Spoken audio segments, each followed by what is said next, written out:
Good morning. Thank you. It's great to be here, and the talk that I'm about to deliver has a little bit of false advertising. Imagine that from an advertising company. Really what I'm going to speak about today, it involves data, absolutely, but it's really looking at the next phase of social. And in order to give you the context of what this next phase of social is, very briefly, a little bit about who I am and what I do. I run a team of about 900 people globally who are involved in helping to companies to understand, strategize, and execute in social media. So we're constantly trying to figure out what is the next phase of social, what's going to happen next, how are we going to have to behave differently. I'm going to go very quickly through an awful lot of this presentation. So if you have epilepsy, I don't want to flash it too quickly, but just very quickly, we'll look at a lot of the elements of social, the consumer mindset, and today, obviously, we're more connected than ever before. The number of hours spent on social media is bigger than it's ever been. The hours spent on a smartphone by everybody is way through the roof. The huge portion of the world's population is on a smartphone. The implication of that is that these connections have really changed us. They've changed the way we make decisions from very large ones down to smaller ones. This changes the decision pattern, whether we're buying a multi-million-dollar generator through to deciding whether to buy a book or not. The challenge, and I'm sure many people can relate to this in this room, is that many of us feel overwhelmed now, burdened. We have too much information from friends, from publishers, and from companies. Who feels like they get too much information on social media these days? Yeah, it's really, really overwhelming. And interestingly, we've got thrown into this the whole trend of ad blocking, which I think is a fantastic thing from the point of view of consumers, and at the end of the day, the way that companies are going to have to interact over social media. Adding to that pain of bad social media and social media that overwhelms people, we have companies who are using social media in very painful and ineffective ways. They're using forced ideas that are pushed onto platforms with no regard for a channel's role or the audience. They're very tactical. It's very much based around a campaign. They're very siloed. They're thinking in terms of social media for social media's sake, not looking at the broader questions of what a business is trying to accomplish. They're not strategic. They're looking at trying to fill in content on a platform, and they're ineffective. So they're measuring their success through how many followers have we got, how many likes have we got, rather than trying to achieve something meaningful, which at the end of the day is more profit for the company, better business, better building the brand, building the reputation. Some examples of what I'd call social, shallow social, superficial content. This is content that appears to be made just for its own sake. This example is from Audi, where they had a campaign called Paid My Dues. And they got together a bunch of artists on Instagram. Sounds like a good idea. Instagram, artists, getting ideas out there. We'll get some great content to talk about what it means to have paid your dues, and therefore you're going to be in the class of Audi drivers. In this case, you'll notice from the content, the comments, which you might or might not be able to say, okay, more of this non-car idiocy, I unfollow. Where are the cars? Do you idiots not read your comments? Basically, what they've done is alienated their audience who are looking there to try and get information or images about cars. This is something that fills the need of content to put on the Instagram feed, but clearly doesn't bring what the audience wants to get. Aimless connections. This is the useless pursuit of more likes and more followers.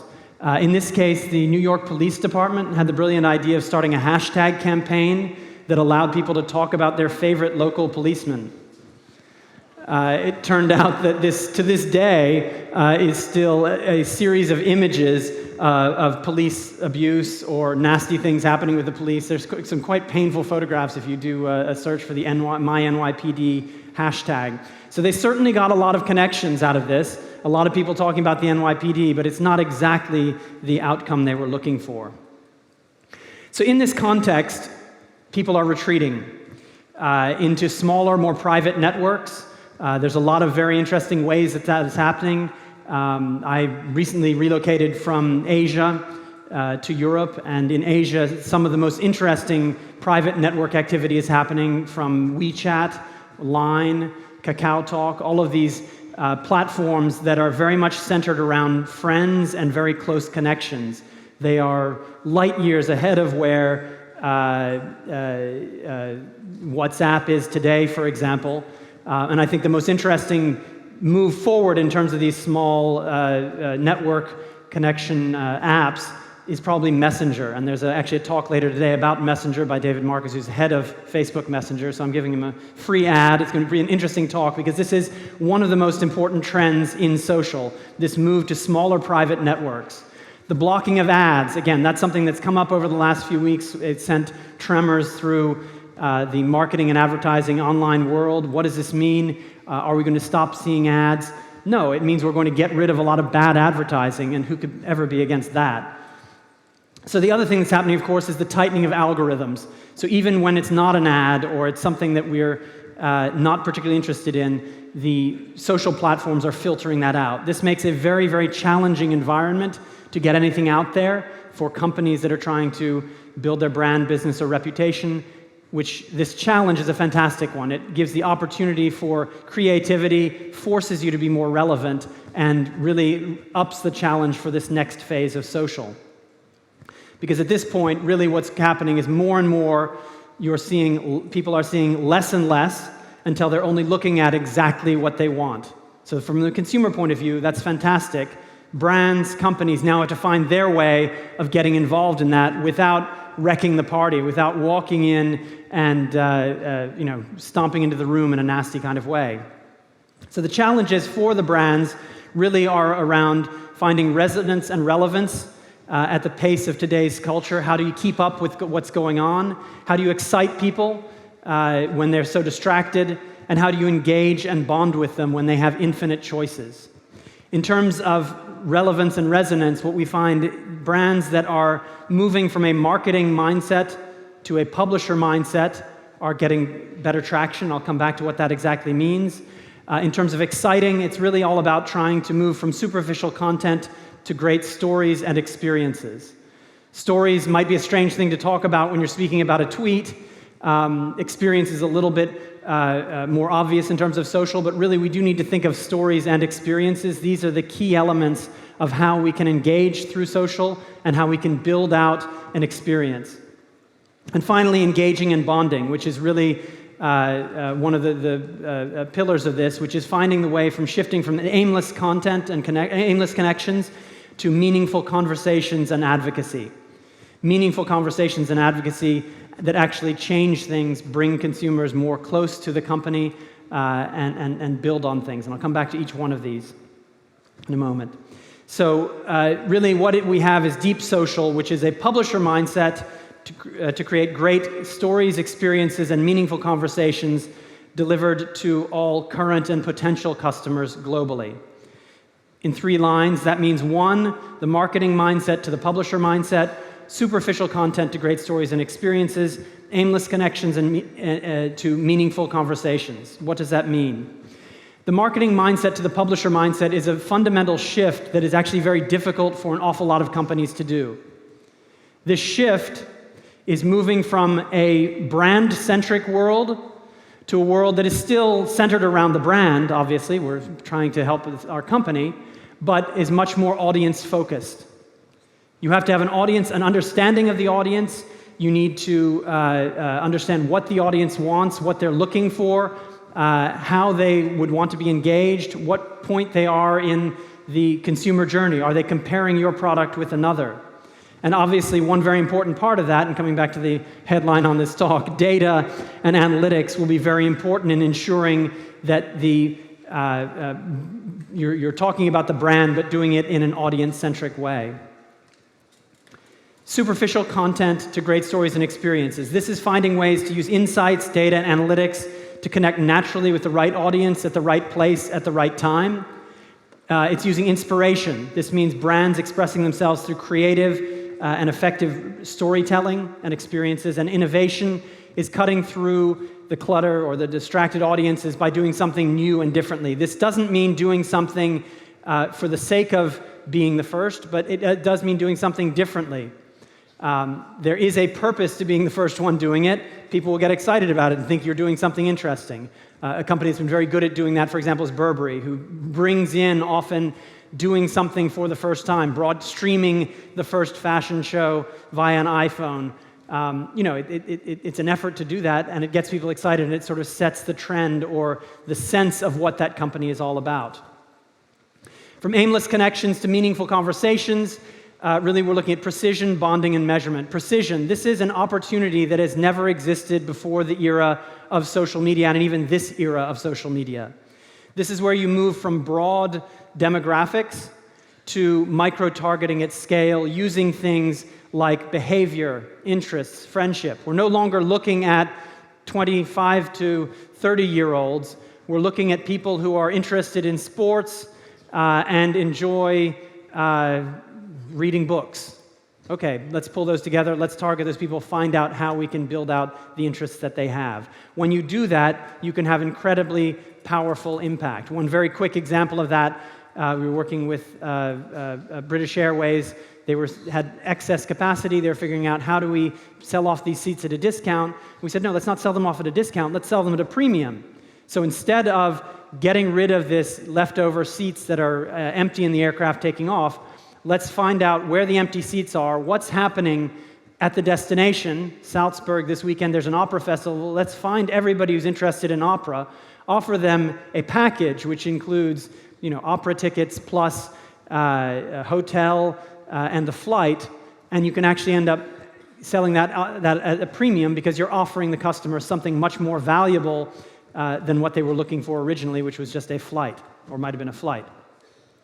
Bonding, extremely important. Bonding is moving from community management, which has really seen its day. We have to move beyond the era of community management where people are just sort of posting things to keep a community alive.